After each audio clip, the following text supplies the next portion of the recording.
Hola, ¿cómo están? Mi nombre es Cristian Quesada y hoy les voy a hablar un poco sobre las garantías reales. Vamos a hablar brevemente de tres temas: las generalidades de las garantías reales, la prenda y las garantías mobiliarias.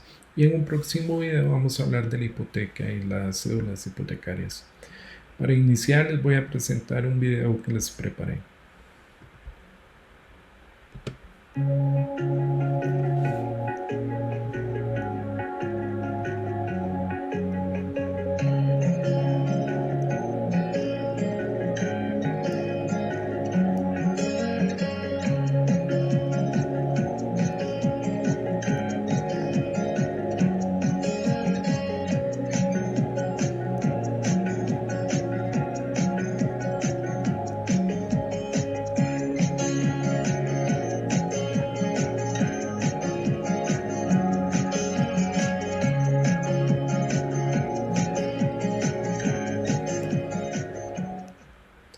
Como vimos en el video, la obligación pecuniaria o dineraria es la obligación en la cual la prestación es una obligación de entregar una suma de dinero.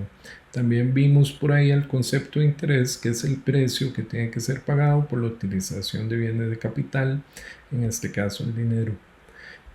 Tenemos que mencionar que una garantía es una mejora de la situación del acreedor, aumentando las posibilidades de que cobre la deuda, y que la garantía real otorga al acreedor las siguientes potestades: la de persecución frente a otros adquirientes, que lo conocimos en el curso anterior como reipersecutoriedad, y la de prioridad frente a otros acreedores.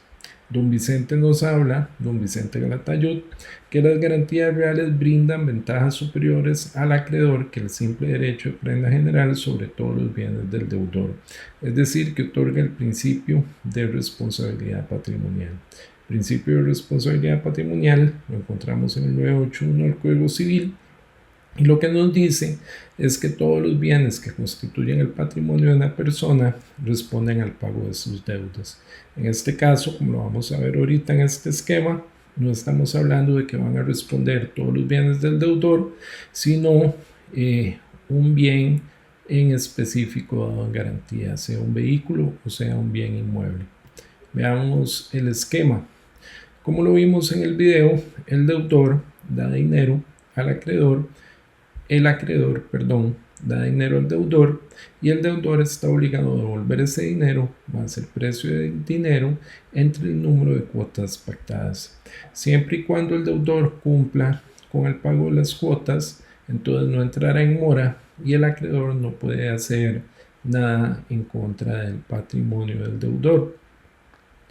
¿Dónde se nos complica la cosa? Cuando el deudor se atrasa en el pago de una de las cuotas, y entonces el acreedor puede perseguir todo el patrimonio del deudor. Esto lo encontramos en el 981 del Código Civil que vimos hace poco. ¿Dónde entra la garantía real a participar en la obligación pecuniaria? Cuando el deudor da en garantía un bien mueble, que sería un vehículo, en este caso a través de una prenda, o un bien inmueble, en este caso una propiedad, a través de la figura de la hipoteca. Cuando pasa esto, entonces el acreedor no tiene que perseguir todos los bienes que el deudor pueda o no pueda tener, sino que ya sabe que puede ejecutar su derecho de crédito contra los bienes reales dados en garantía en específico. ¿Qué es el derecho que tiene el acreedor? El derecho que tiene el acreedor es el de ir a la autoridad jurisdiccional o al juez civil y pedirle que saque al remate el bien dado en garantía. En el remate, bueno, se van a señalar 3 fechas de remate, se van a señalar 3 bases de remate, ¿verdad? O 3 montos para el remate. Por lo general es la base de remate, que va a ser el saldo de capital en la mayoría de los casos, más los intereses convencionales, más los intereses moratorios, ¿verdad? Y también se habla de las costas del abogado, que esto por lo general entran a cobrarse en el proceso de ejecución de sentencia. Este monto va a ser la base establecida para el primer remate. En un segundo remate va a ser un 75% de ese monto, o sea que habría una rebaja del 25%, y para el tercer remate sería un 25% del monto de la base, o sea, una rebaja del 75%. Si alguno de los oferentes se adjudica el bien en cualquiera de los tres remates, entonces a través de una escritura de protocolización presentaría al registro, que la presentaría al registro, pidiéndole al registro que se inscriba a su nombre el bien ya adjudicado por el juez civil, ¿verdad? Sea el bien mueble o sea el bien inmueble. ¿Qué otras cosas podemos decir de este proceso? Si el monto que se obtiene de la venta del bien es suficiente para pagar la deuda, o sea, cubre la base de remate más las costas del abogado, entonces hasta aquí termina la responsabilidad del deudor. Si el monto fuera mayor, por ejemplo que la deuda fueran 10 millones de colones, incluyendo ahí las costas del abogado y todos los otros intereses y montos, entonces el remanente que queda se le devolvería al deudor. Y si el monto fuera inferior, que es lo que pasa en muchas ocasiones, entonces quedaría un saldo al descubierto contra el deudor, y este, como lo vimos en el 981 del Código Civil, se perseguiría contra todo el patrimonio del deudor. Vamos a hablar un poquito de las figuras que conforman las garantías reales. Una es la prenda, en la cual se garantiza el cumplimiento con un vehículo, un buque o una aeronave. Otras son las garantías mobiliarias, que vamos a hablar un poquito de ellas más adelante, pero se garantiza el cumplimiento de una deuda con uno o varios bienes muebles, que no serían ni vehículos, buques ni aeronaves. La hipoteca, en la cual la garantía es uno o varios bienes inmuebles, y las cédulas hipotecarias, que son una especie de títulos valores, los cuales van a responder por el bien. Por ejemplo, si tenemos un bien inmueble, podemos sacar 10, 20, 100 cédulas hipotecarias, ¿verdad? Y cada una va a responder por el valor proporcional. Por ejemplo, si la propiedad vale 10 millones de colones y sacamos 10 cédulas hipotecarias, probablemente cada cédula responda por 1 millón de colones.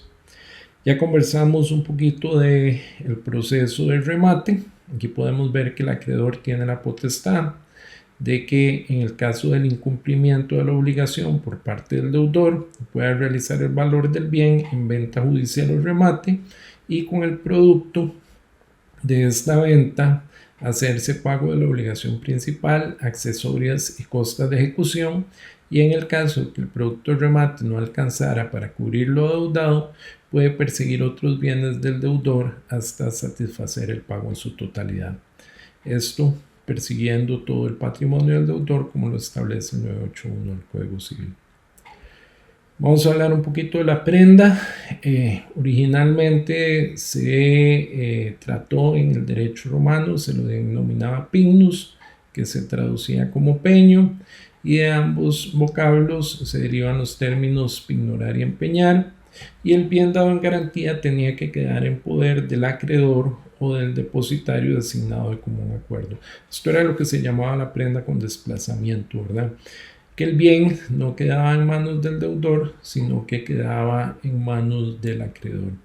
Actualmente no es necesario ese desplazamiento. Yo no sé quiénes de ustedes se imaginan yendo a comprar un vehículo, ¿verdad?, constituyendo la prenda y pagando las cuotas, y hasta que paguen la última cuota, pues ya sí pueden llevarse el vehículo, ¿verdad?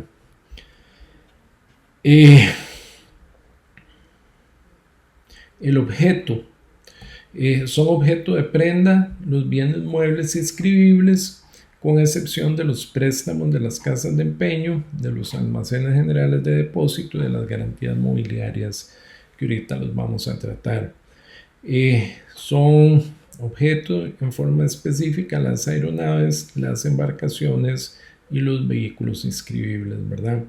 Y tenemos las excepciones que se excluyen de la prenda, que sería el equipo especial genérico, el equipo especial agrícola, el equipo especial de obras civiles, todos los tipos de remolques y semirremolques, a los cuales se les aplica la figura de la garantía mobiliaria.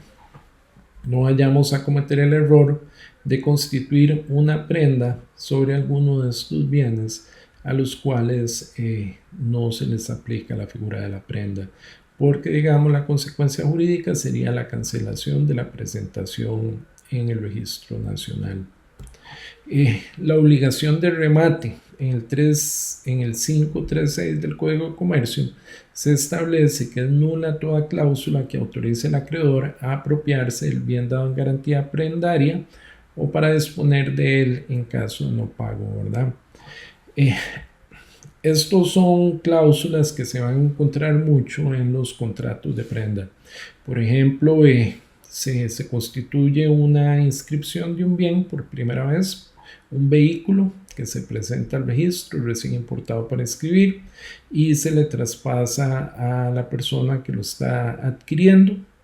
Se presenta otra escritura al mismo tiempo que la constitución de prenda, en la cual el adquirente da en garantía el bien a través de para obtener un monto de dinero para poder adquirirlo, y se establece una cláusula en ese contrato de prenda en la cual dice que ante cualquier incumplimiento de pago del deudor, el acreedor está autorizado a vender el vehículo.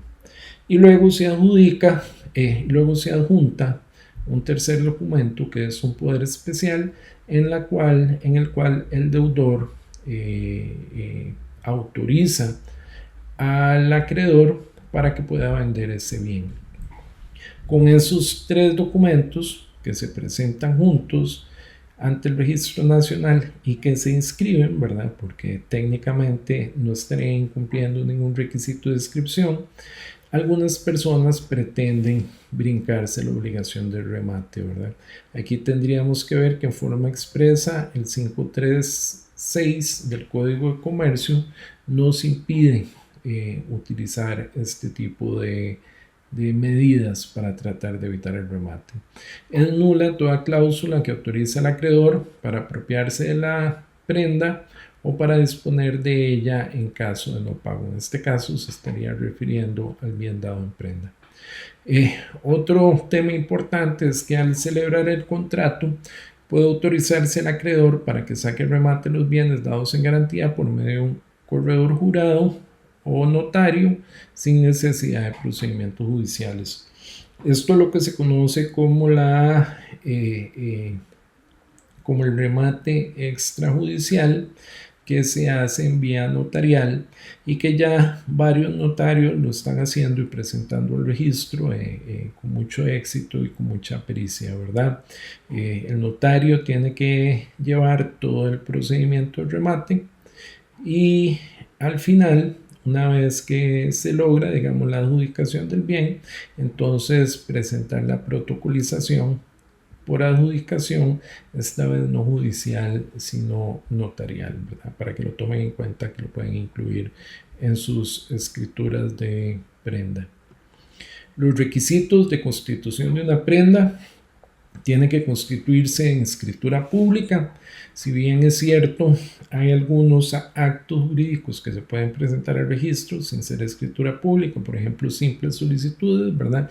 En el caso de la prenda, por ley, tiene que ser en escritura pública. El deudor conservará a nombre del acreedor la posesión del bien y asumirá las obligaciones y responsabilidades de un depositario, ¿verdad?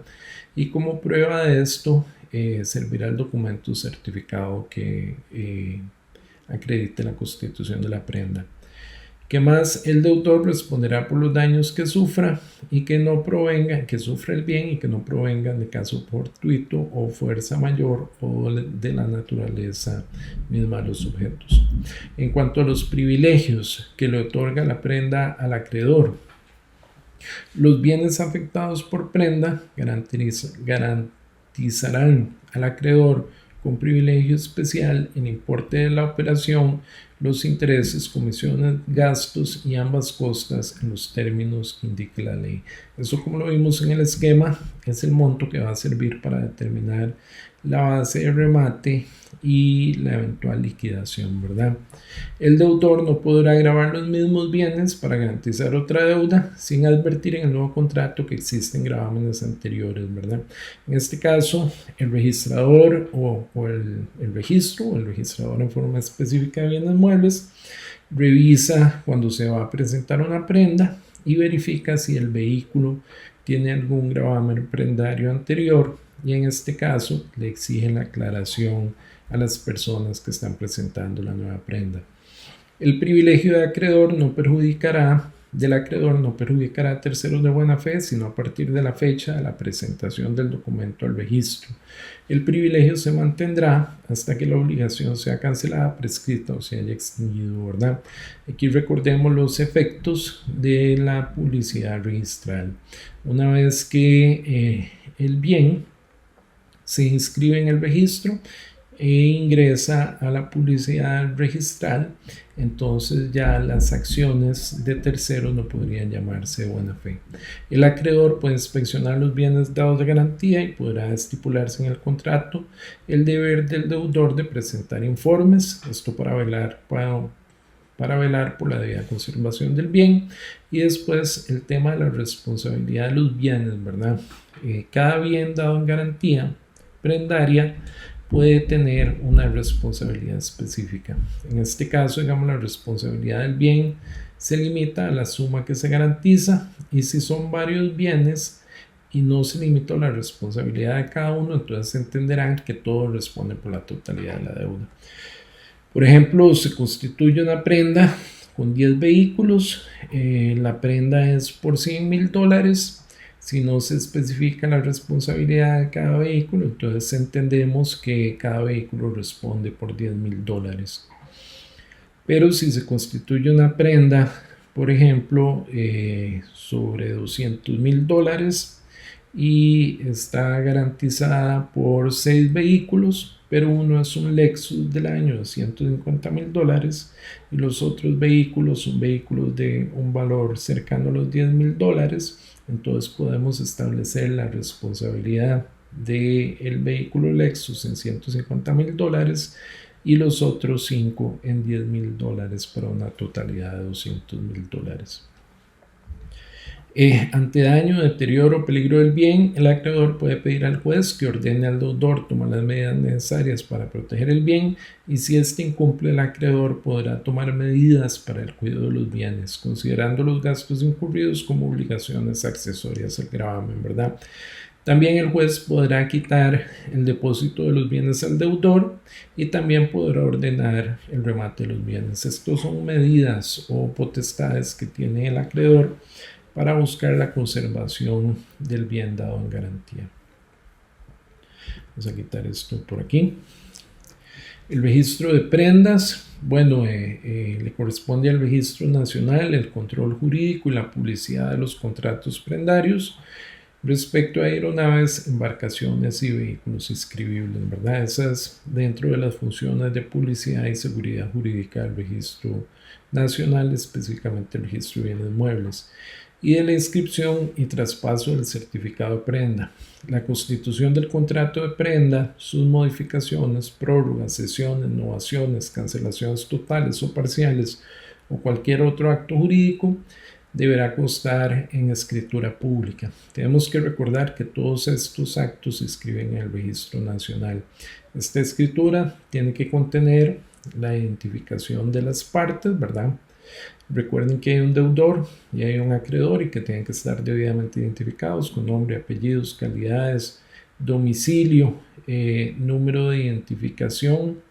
En el caso nacional, el número de cédula. En el caso de un extranjero puede ser pasaporte o cualquiera de las identificaciones que se agrupan ahora bajo la figura del DIMEX.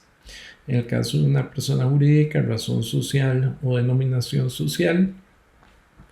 Tenemos que también en la prenda indicar la descripción de los bienes dados en garantía. Este es el principio registral de especialidad, en el cual tenemos que identificar sin lugar a dudas el bien y su responsabilidad. En cuanto al tema de la identificación, el artículo 10 de la Ley de Tránsito nos dice cuáles son las características que tenemos que incluir, el nombre y el número de identificación del propietario, que lo vimos en el apartado anterior. Y en cuanto al vehículo, la marca, el año modelo, la carrocería, el número de motor, el número de matrícula, la capacidad, el número de serie, el número de VIN, el chasis y o la serie del vehículo, ¿verdad? Tenemos que incluir la estimación para el remate, las indicaciones del depositario y si hay seguro, los datos correspondientes al seguro, el lugar para el pago de capital y los intereses y la fecha de vencimiento de la obligación, ¿verdad? En esto hay discusiones y posiciones de si tenemos que incluir la fecha de inicio. Y esto se debe principalmente a que se dan conflictos en cuanto a las personas que constituyen prenda, en cuanto al número de cuotas y la fecha de vencimiento. ¿Por qué? Porque digamos una obligación que inicie, por ejemplo, el 1 de marzo del 2020 y tenga un plazo de un año, entonces finalizará el 1 de marzo del 2021. Pero si en vez de finalizar en un año exacto, finaliza en 12 cuotas, o sea, 12 pagos mensuales, entonces no finalizará en marzo, finalizará el 1 de febrero del 2021. Para que transcurra un año completo, desde la fecha de inicio hasta la fecha de finalización, si lo medimos por meses o cuotas, entonces tendrían que darse 13 cuotas, ¿verdad?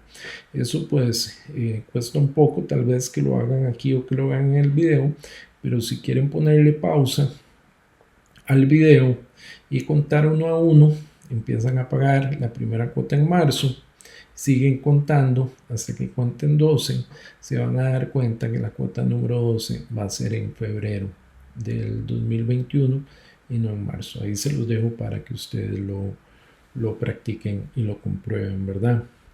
La prenda inscrita es transmitible por cesión y el cedente será responsable solidariamente con el deudor, salvo que se modifique, limite o elimine esa responsabilidad, y debe notificarse al deudor e inscribirse en el registro de la cesión, ¿verdad? Toda modificación del contrato de prenda tiene que ser anotada al margen del asiento original, esto para que se pueda verificar en la publicidad registral que se modificaron, digamos, los elementos del contrato. Y cualquier modificación se hará en escritura pública sin tener que presentar el contrato principal, ¿verdad? Al traspasarse el bien, deberá anotarse este contrato en el registro a efectos de saber a quién le corresponde la presentación del bien en caso de remate, y se notificará a este adquiriente en el caso de remate por si desea pagar la obligación. Esto tiene que ver más que todo con el tema de que un vehículo se puede vender a pesar de que tenga un gravamen prendario. Eso no impide la venta. Lo que pasa es que el comprador tiene que aceptar ese gravamen, ¿verdad? A sabiendas de que en caso de que no se cumpla con el pago de la prenda existente, el bien va a salir a remate, ¿verdad? Todos los convenios y actos relacionados con la prenda sujeta a inscripción no perjudicarán a terceros, sino desde la fecha de presentación al registro. Ya conversamos un poco de esto relacionado con el principio de publicidad, ¿verdad? Y luego aquí hay un tema muy importante.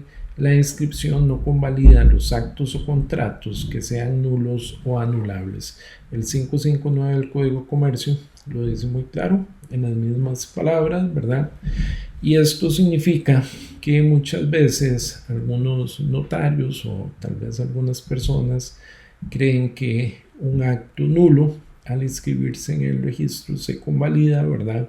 Y entonces luego ya no hay posibilidad de anularlo, ¿verdad? Tenemos claro de que la norma del 559 del Código de Comercio establece que esto no es así. Se anotan en el registro los mandamientos judiciales que acrediten haber establecido ejecución prendaria contra el deudor o endosante y el decreto de embargo. Cuando se establece un proceso de cobro, ¿verdad? Y porque el acreedor, digamos, no ha recibido el pago del monto que le correspondía, entonces dentro de las primeras acciones que hace el acreedor es pedirle al juez que proceda a embargar el bien y a presentar un decreto de embargo en el registro. Unas razones específicas para entender, digamos, o para conocer cómo se extingue la prenda.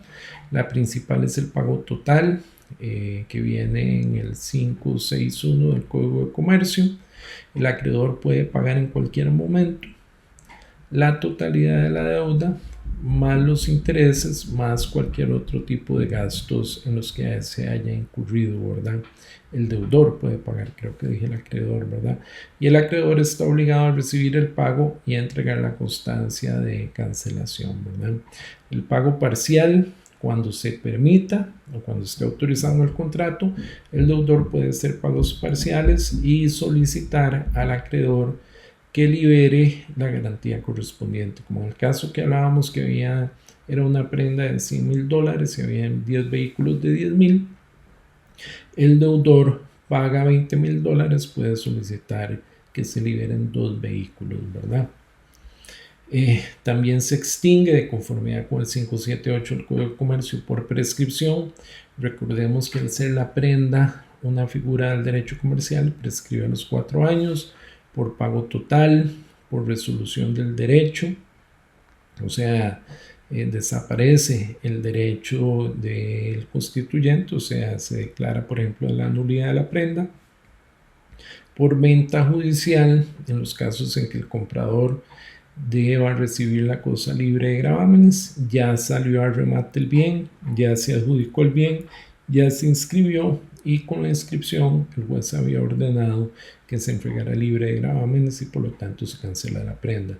Y por extinción de la obligación principal, cualquiera de las causales jurídicas que permitan la extinción de la obligación de crédito principal. Por ejemplo, una dación de pago. Recordemos que la dación de pago es cuando se paga con cualquier otro bien distinto del pactado. Por ejemplo, en vez de entregar los $100,000, entrego los 10 vehículos o hasta 11 vehículos, agrego otro más y el acreedor lo acepta. Entonces ahí no sería un pago porque el pago sería el monto acordado, sino sería una dación de pago porque estoy entregando otros bienes distintos a los que me veo obligado, ¿verdad? Y hay un tema aquí que es el grado de la prenda. Las prendas de grado inferior automáticamente pasan a ocupar el lugar de la inmediata anterior cuando éste quede cancelada, ¿verdad? Entonces se cancela la de primer grado, la de segundo grado pasa a ser la nueva prenda de primer grado, ¿verdad? Para finalizar, vamos a hablar un poco de las garantías mobiliarias. Tenemos que recordar que la Ley de Garantías Mobiliarias se publicó en el diario La Gaceta el 20 de mayo del 2014 y entró en vigencia un año después, en el 2015, ¿verdad? En cuanto al concepto de que es una garantía mobiliaria, nos encontramos en el artículo 2.1 un concepto bastante genérico: derecho real preferente conferido al acreedor garantizado sobre los bienes muebles dados en garantía. Aquí podríamos meter, no diferencia mucho este concepto del artículo de los que ya vimos de garantía real. En donde sí diferenciamos que es una garantía mobiliaria, principalmente en el objeto. Este objeto lo encontramos definido en el 2.3, en el 3, en el 4 y en el 5.5 de la Ley de Garantías Mobiliarias. Y lo que establece es que toda persona física o jurídica puede constituir garantías mobiliarias a favor de otra persona física o jurídica sobre, aquí tenemos las acciones, cuotas o partes sociales representativas de sociedades mercantiles, los bienes corporales e incorporales, los bienes que conforman la hacienda empresarial, los bienes fungibles, los bienes por incorporación y cualquier otro bien, derecho, contrato o acción al que las partes le atribuyan un valor económico y que sea susceptible de venta, cesión o garantía y que no esté prohibido por la ley. Vamos a ver en el artículo 4 que nos encontramos en forma expresa cuáles son los bienes que no pueden ser objeto de garantía mobiliaria, y en estos nos encontramos a los bienes, a los vehículos, a los buques y a las aeronaves porque estos bienes por ley están reservados para la prenda, ¿verdad? Entonces, por eso es que cuando hablamos de bienes corporales no nos estamos refiriendo en específico a esto. Recordar también que dentro de los bienes incorporales nos encontramos a los bienes de propiedad intelectual, las marcas, las patentes, los derechos de autor, por supuesto que pueden ser dados en garantía, pero no serán dados en garantía como garantía prendaria, sino como garantía mobiliaria, ¿verdad? Por ahí también recordar o tomar en cuenta que si algún colega les dice, yo sí he constituido prendas sobre acciones, sobre bienes de propiedad intelectual, sobre cosechas, por ejemplo, entonces que tomen en cuenta que antes de mayo del 2015 probablemente sí lo hicieron, ¿verdad? Pero que ya a partir de mayo del 2015 lo que tienen que constituir es una garantía mobiliaria. Y recordar específicamente estos bienes: equipo especial genérico, equipo especial agrícola, equipo especial de obras civiles, remolques genéricos, remolques livianos, semirremolques y todo vehículo que no circule por vías públicas y que no sea de inscripción obligatoria, ¿verdad? Se encuentre inscrito en el registro, quedará incluido en las garantías mobiliarias, ¿verdad? ¿Por qué? Para que ustedes no vayan a constituir una prenda sobre alguno de estos bienes que están pues fuera del objeto de ley de las prendas, ¿verdad? La consecuencia sería la cancelación de esa prenda en el registro y ustedes dejarían a su cliente, ¿verdad?, sin garantía real que proteja la obligación de crédito que constituyan, ¿verdad? Aquí para que tomen en cuenta otros vehículos que no circulan por vías públicas: carritos de golf, motocicletas de competición, las mulas, que son una variación de los cuadraciclos, ¿verdad? Entonces, tener muy en cuenta estos temas de no confundir bienes que son objeto de garantía mobiliaria con bienes que son objeto de prenda. Vamos a quedar hasta aquí el día de hoy y luego continuamos con el tema de las hipotecas y las cédulas hipotecarias.